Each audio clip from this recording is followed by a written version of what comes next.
The month of November is finally upon us, and we have a lot to get to. The race to Dallas is still hotter than ever, and there are a lot of fan bases out there that still believe they have a shot at that crown in Dallas next month. What's up, guys? My name is Jake, and this is Somewhere in the Middle, the Big 12 show here at Play the Fight Song. We appreciate you guys tuning in tonight.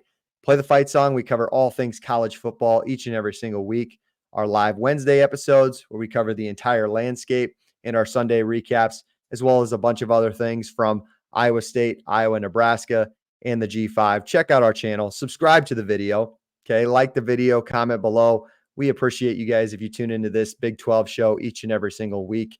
We have a lot to get to. Week 10 is upon us here, and we have to go back. Week 9 brought us some really interesting games, not a ton of upsets, but it sure did stir up the coaching carousel. We will get into all of that. But as always, we start off the episode like we do each and every single week. We go with our offensive and defensive players of the week.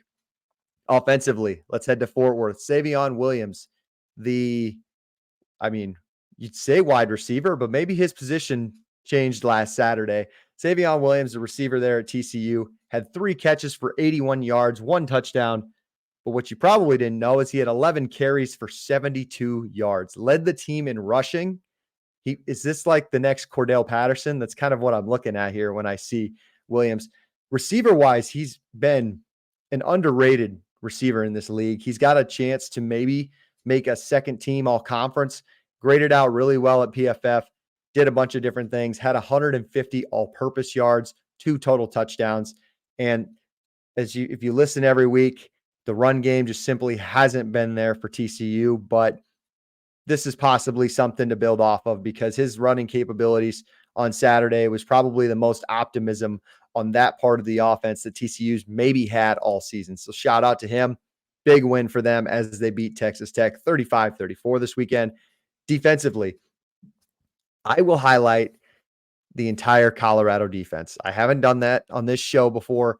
Try to go back, watch some games, look through the box scores. There wasn't really anybody that stood out to me that really kind of took the cake that maybe we haven't even given the award to earlier in the year. Like Michael Batten, the linebacker at Houston, I do want to give him a shout out. I've given him the award before, so we're going to stay away from that. And I think I want to highlight this Colorado defense for a couple of reasons. Number one, it has been night and day difference from last year. And number two, it is the reason why Colorado is going bowling for the first time since 2017, I believe. And they are finally at 6 wins before we even head into the month of November. Coach Prime's group has been really, really good. Shiloh, I like the Hodge kid from Liberty that plays in the secondary. Some of their linebackers are okay. BJ Green, the Arizona State transfer, that D-line gets pressure on quarterbacks. Didn't force any turnovers against Cincinnati this week, but just played well enough to just kind of give the offense a cushion. Cincinnati kind of made a push for it at the end and tried to make it a game, but honestly, the defense played so well for 3 quarters. The offense continues to do its thing, and Colorado had that game sealed up pretty much as the 4th quarter started. We all know about the weapons that the offense brings, but in college football and in football in general, scoring points is great, but getting into track meets is really hard to sustain. And you saw that last year with Colorado. So you got to give a credit to where credit is due. And shout out to that defense. The Colorado defense is my players of the week on the defensive side of the ball. Let's get into it right away. Week 9, again, not a ton of crazy games. The outcomes pretty much were mostly expected. The one upset you might even say is you had West Virginia go on the road as a 3-point underdog, get that one done. You had Houston win as a 3-point underdog at home, but not a ton like Kansas State was one of the closer games that we could have seen in an upset and would have really shaken up the conference. But everything kind of played out the way it was supposed to. And now we head into a November where it feels like we have a pretty good idea of where mostly everyone is at. So tonight, I'm going to go through week 9, recap that a little bit. I'm going to do my Big 12 tiers. I did my power rankings a couple of weeks ago, but right now it seems like 1 through 4, 4 through 8, they're kind of all the same. So we're going to put them into tiers. We're going to categorize that. But before we do that, let's get into our week 9 recap. the first note I take away from week 9, I just mentioned them. The one score games continue to haunt this Kansas football team this year, a team that I thought would be a top 5 team in this conference. And they just, wow, they've been disappointing this year. I mean, aren't they about 8 or 9 plays away from being in the middle of this race for the conference title? It's really just been that excruciating if you're a Jayhawk fan this year. And your 16th loss in a row to Kansas State just comes in brutal fashion, where Kansas felt like they had a shot to win that the entire time. And then Jalen Daniels fumbles on the second to last possession.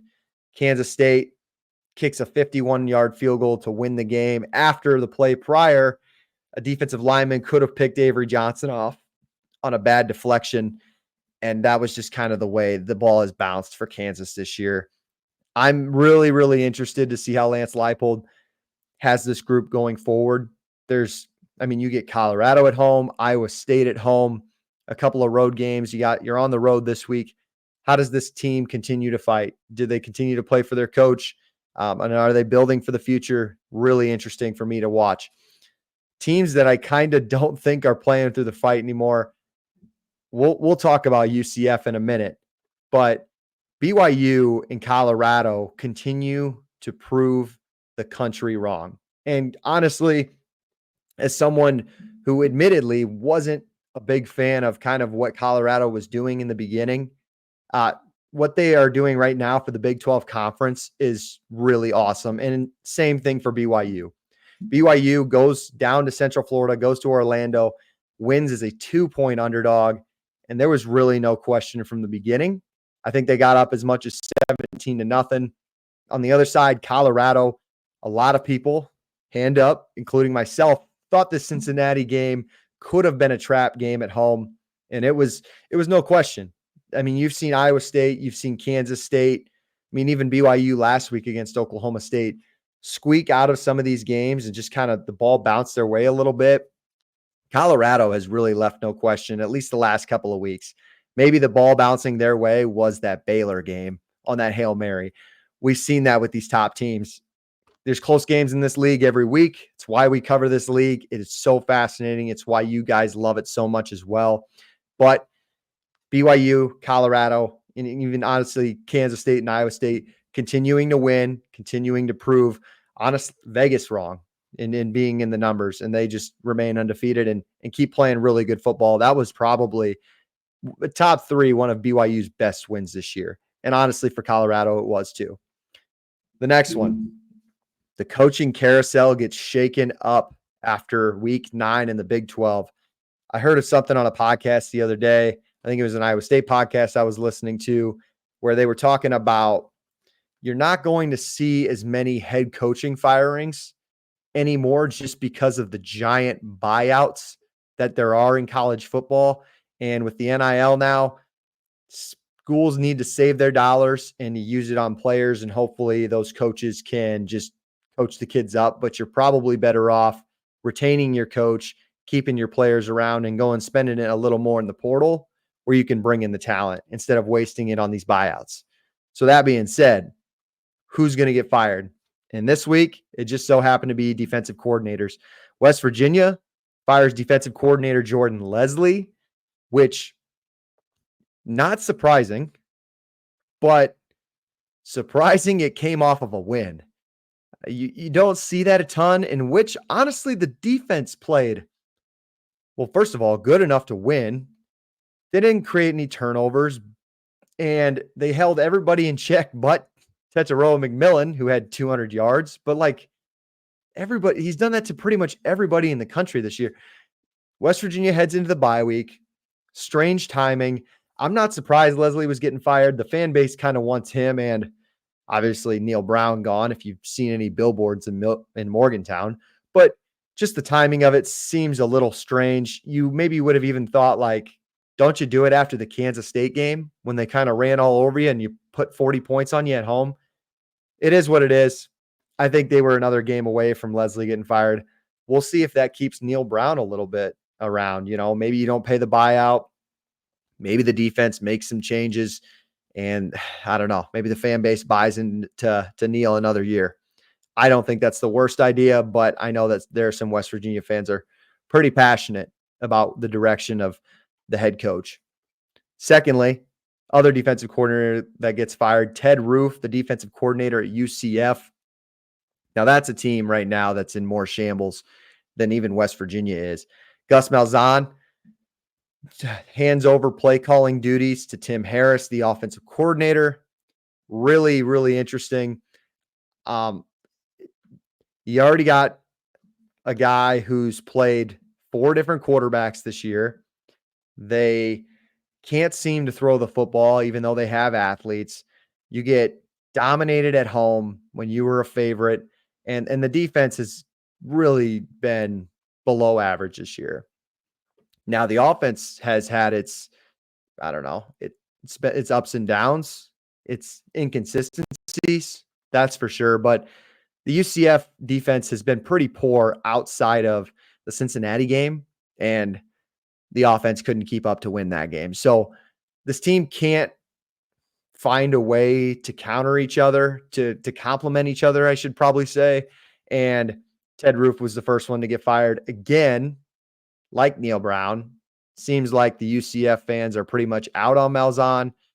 You got students chanting it at their splash celebration they were doing for homecoming or something. And yeah, it seems like the fan base is out on the head coach.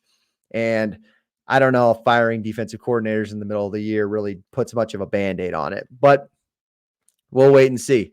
Last but not least, while Baylor or BYU and Colorado get huge wins this weekend, on the other side, Texas Tech and Cincinnati, 2 teams that still, I thought, had a shot, at least if they won out and won the games they were supposed to get to Dallas. Looks like those 2 have kind of closed the chapter on that part of the book this season.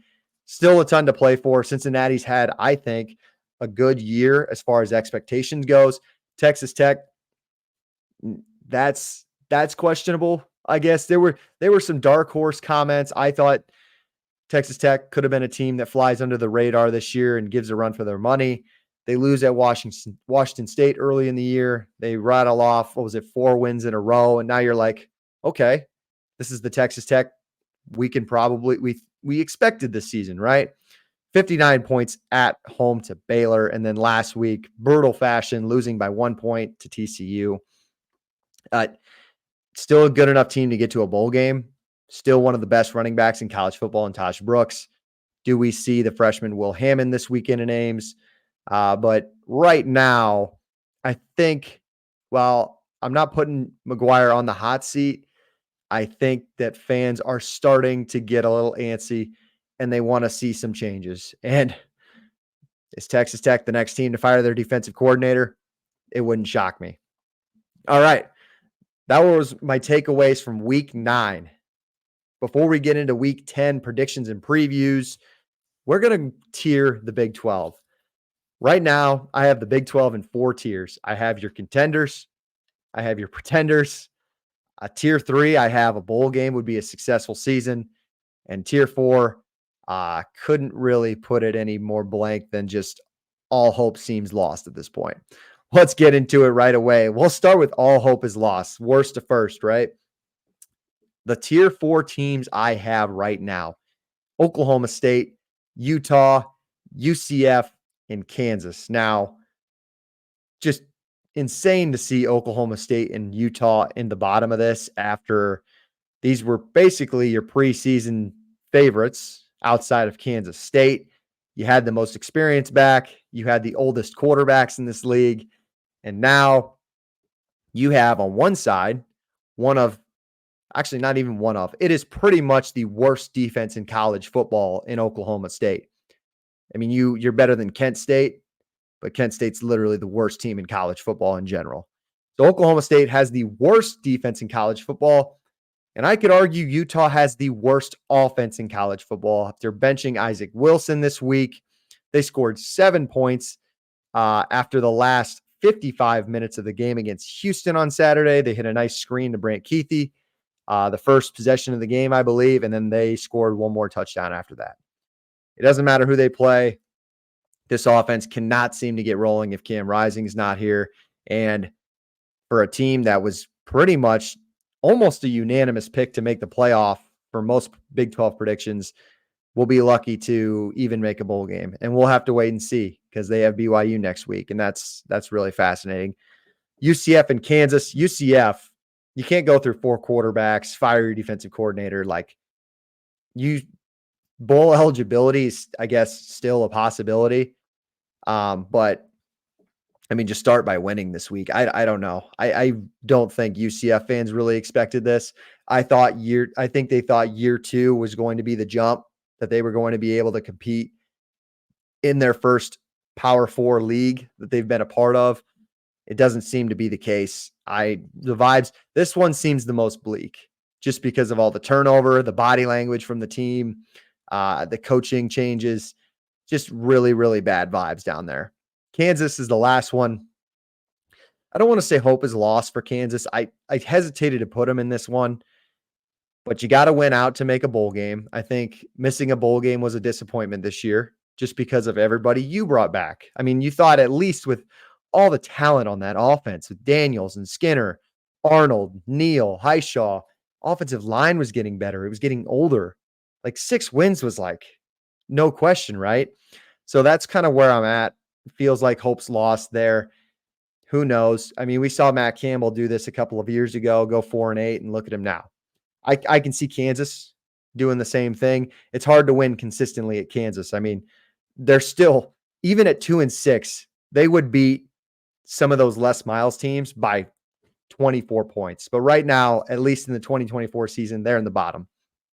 Tier 3, I think a bowl game would make it a successful year.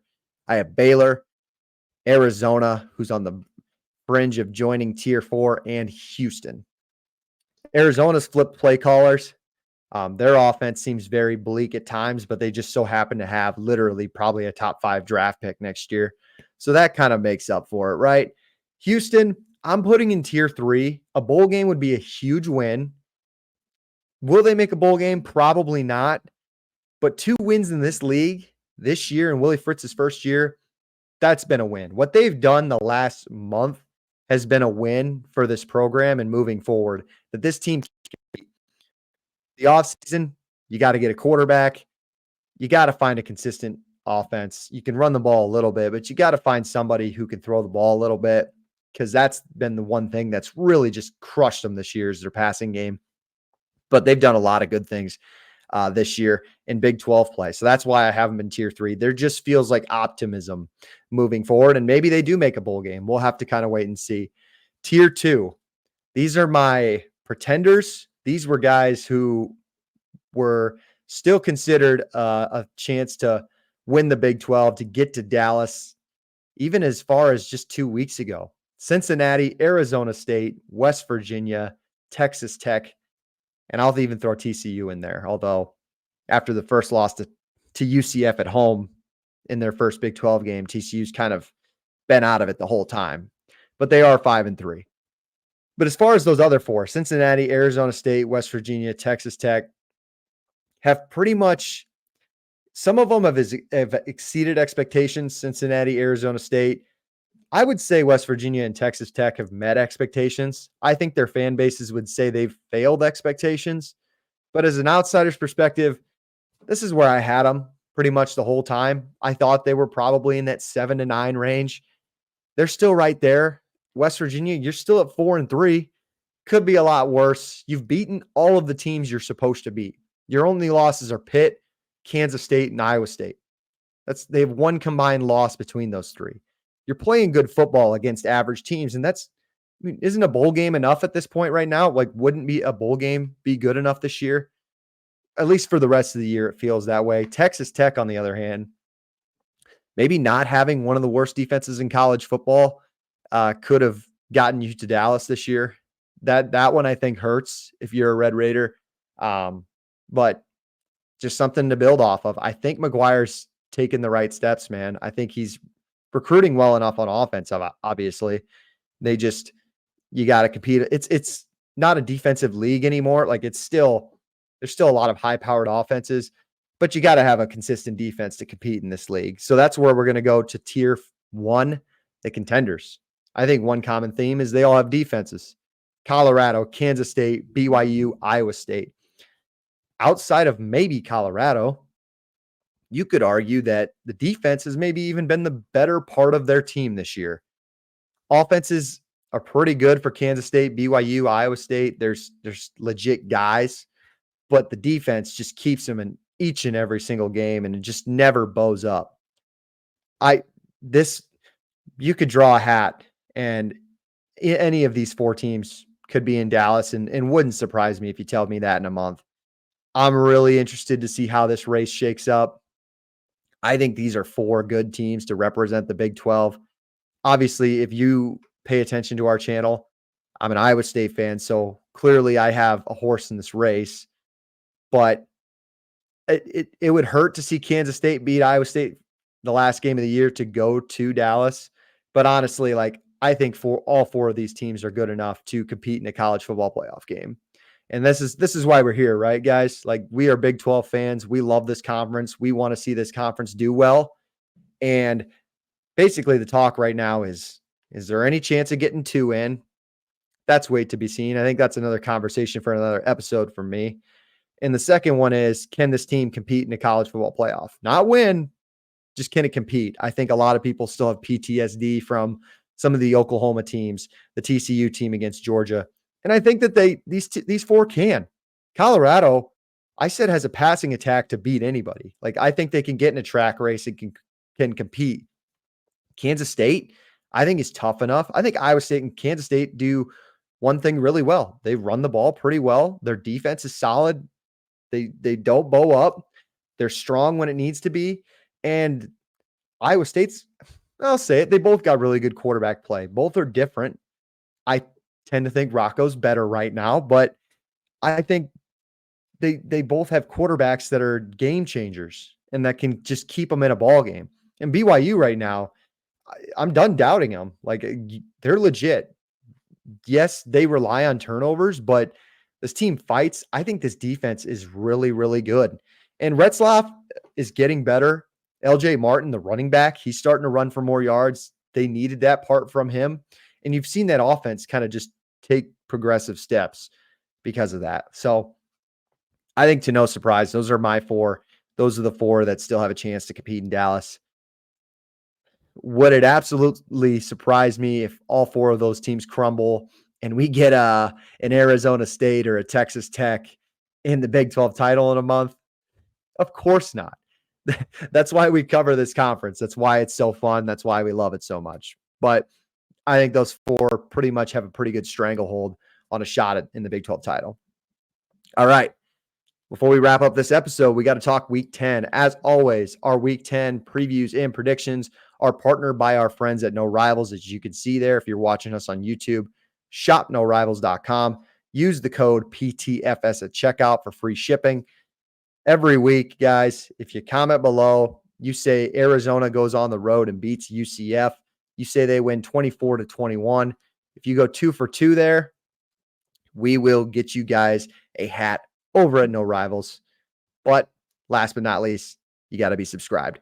Like the video. If you guys are tuning in so far, we appreciate you.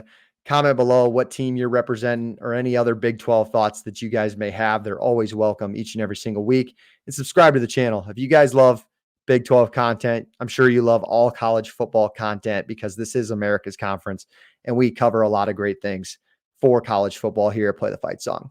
All right, let's get down to it. The last thing we have to talk about, Week 10 slate.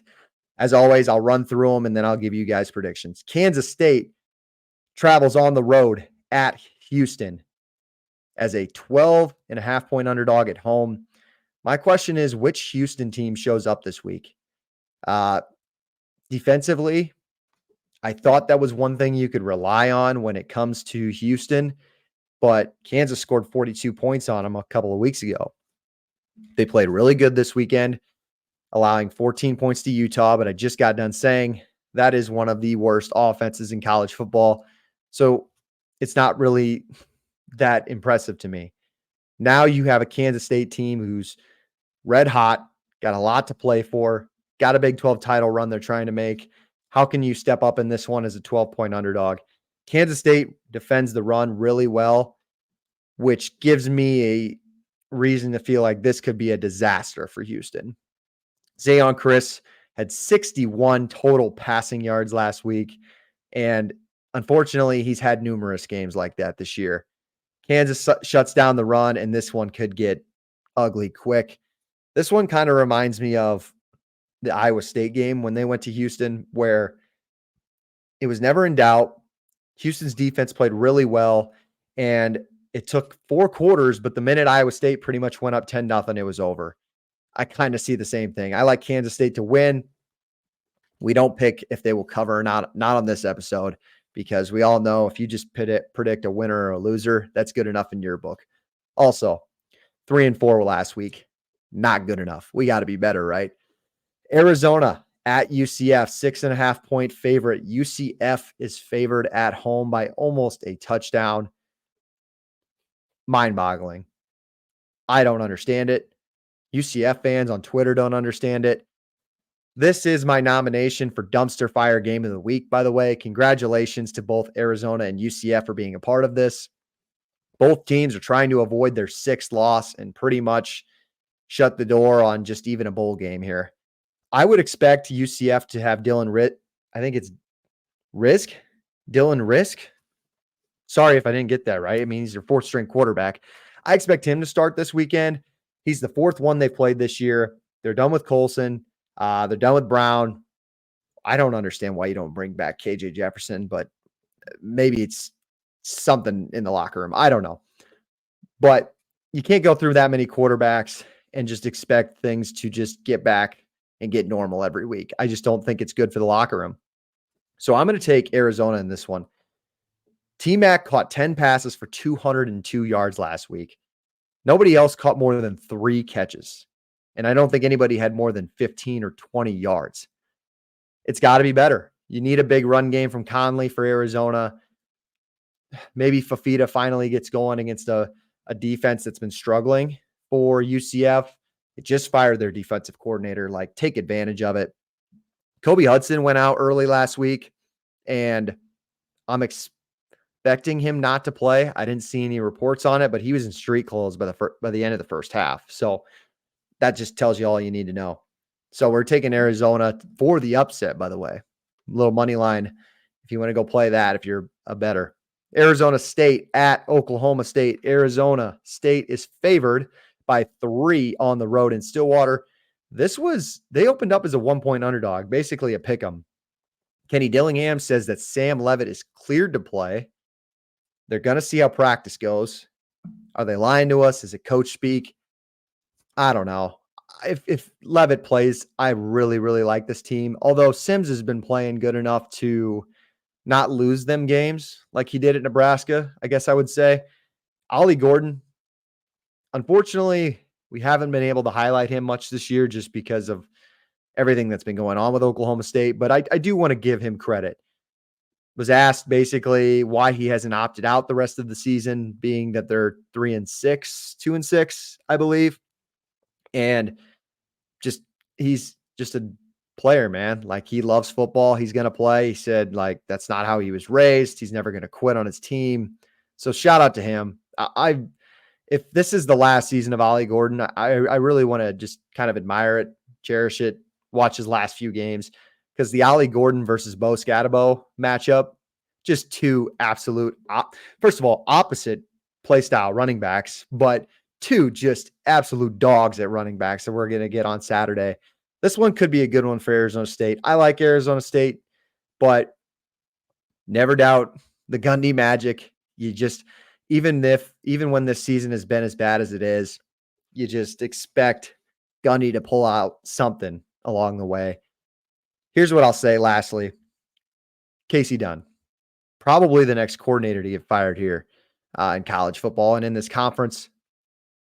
Please give the ball to Ollie Gordon at least 30 times on Saturday. At least 30. I don't care if you're down 14. Give it to him. I'm kind of done watching Alan Bowman throw 50 passes a game. It's just, honestly, it's ridiculous. That's all I got to say. All right, so we're taking Sparky. TCU at Baylor. Baylor is a 3-point favorite. This one feels very high scoring to me.